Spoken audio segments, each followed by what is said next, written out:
वासुदेवाय ओम नमो भगवते वासुदेवाय ओम नमो भगवते वासुदेवाय. So we are continuing Lord Chaitanya, teachings of Lord Chaitanya. The chapter right now we are in is 25, personal and impersonal realizations.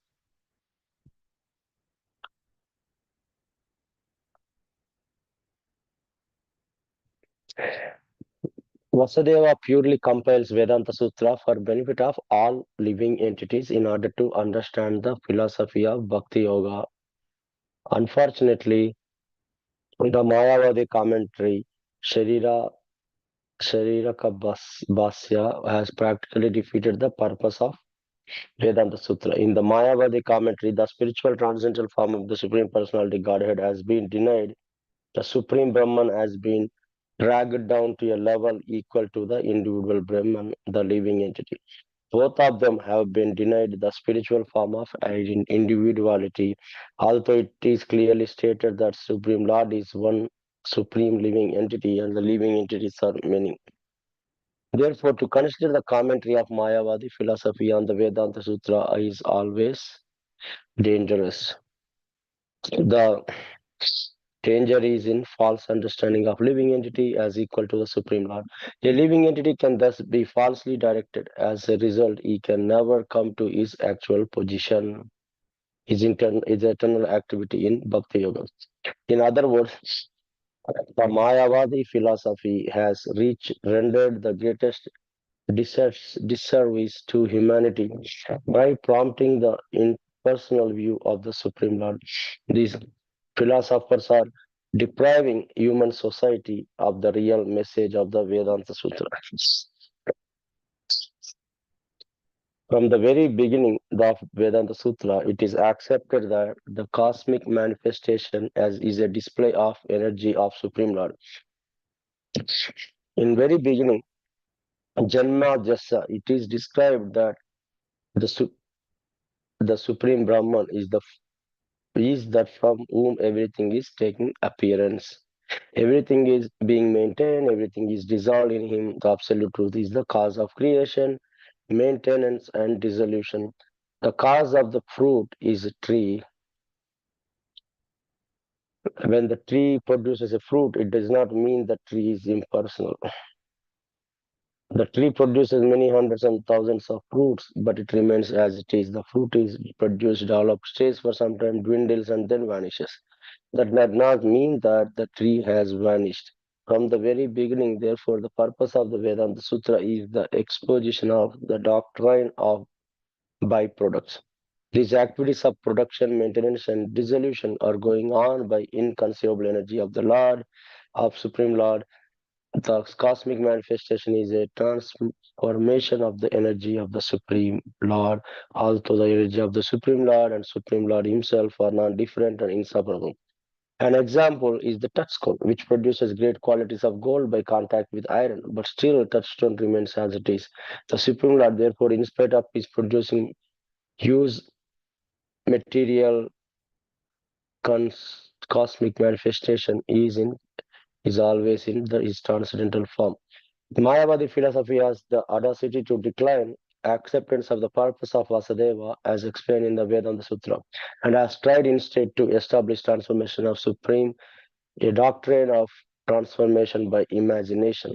According to Mayavada philosophy, the cosmic manifestation is the transformation of the absolute truth, and the absolute truth has no separate existence.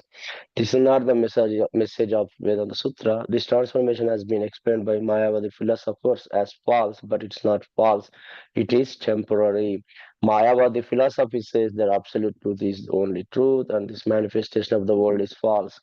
Actually, it is not so. The material contamination is not false. It is relative truth, and therefore it is temporary. Pranava or Omkara is the chief indication of Vedic hymns, and Omkara is considered as the sound form of Supreme Lord. From Omkara, all Vedic hymns have emanated, and the world has also emanated from the Omkara sound. The word Tattvam Asi, picked up from the Vedic hymns, is not the chief word, but it is explanation of the constitutional position of the living entity. The meaning of Tattvam Asi is that living entity is a spiritual practical particle of the Supreme Spirit. But this is not the chief motive of the Vedanta or Vedic literature, the chief sound representation of the Supreme Okara. All the all these faulty explanation of Vedanta Sutra are atheism. The Mayavadi philosopher do not agree to accept the eternal, transcendental form of Supreme Lord. They are therefore unable to be engaged in real devotional service. The Mayavadi philosopher is ever bereft of Krishna consciousness and Krishna's devotional service. The pure devotee of personality of Godhead never accepts the Mayavadi philosophy as an actual path to transcendental realization. The Mayavadi philosophers are hovering on the moral and immoral material atmosphere of the cosmic world. They are always engaged in rejecting and accepting material enjoyment. They have falsely accepted the non-spiritual as the spiritual. As a result of this misconception, they have forgotten the spiritual eternal form of Supreme Personality of Godhead, His name, quality, and entourage. They consider the transcendental pastime, name, form, quality of the Supreme as a product of material nature, and so the Mayavadis are eternally subject to the material miseries because of his acceptance or rejection of the material energy and misery.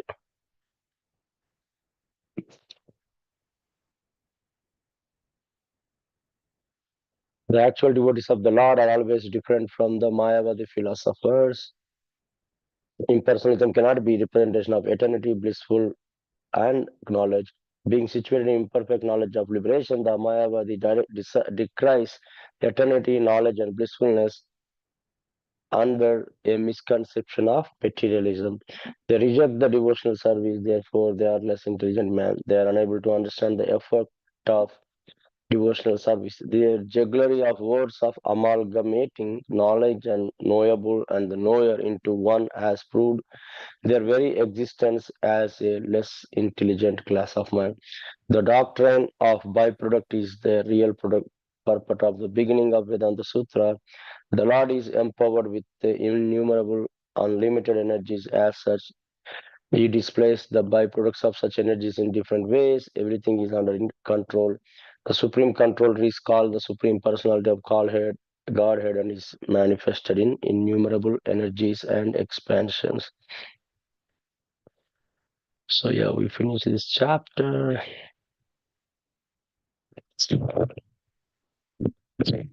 Okay. Yeah, this chapter talking about personal and impersonal forms of the Lord, or impersonal and personal realization.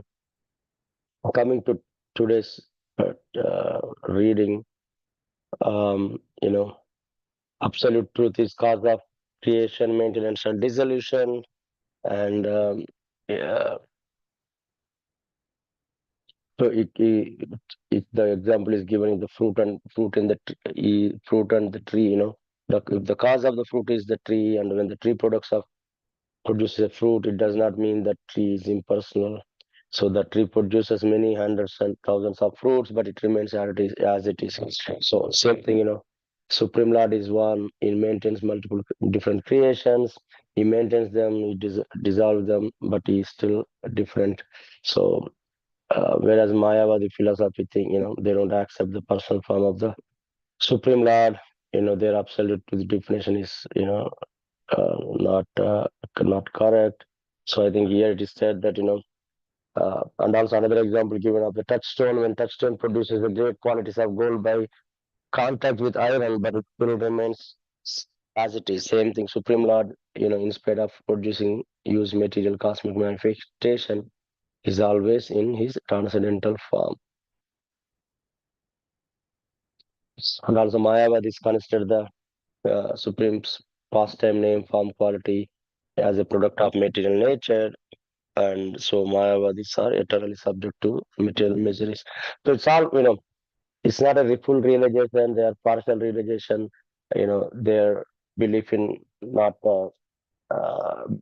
accepting personal form is the, tells that, they are less intelligent. I think Prabhupada always comments that, one should not listen or follow the Mayavadi principles, and it's worse than an atheist. I think that's what Prabhupada is course. With that.